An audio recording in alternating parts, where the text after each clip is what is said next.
3 different unique methods of calculating age in Excel, and the last one is the most recommended method. Number 1 is using the today function. So you'll head over to this cell and start typing equals, you open brackets, open the today function, minus the date of birth, close brackets, and divide this by 365 days. Hit enter key on the keyboard. This gives us 35 years. Double click and send this formula down.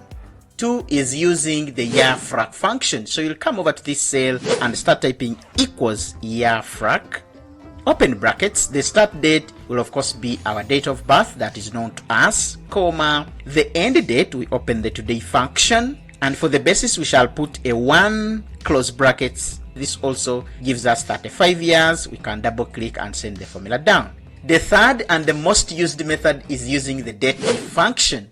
So you'll head over to this cell and start typing equals date diff, open brackets. Now I'll actually give the date of birth, that is known to us, comma, I open the today function, comma, and because I want to return the year, I'll open quotes, put a Y, close quotes, close off the date diff, hit enter key on the keyboard, and there you go. This similarly gives us the same results. We can now double click and send formula down.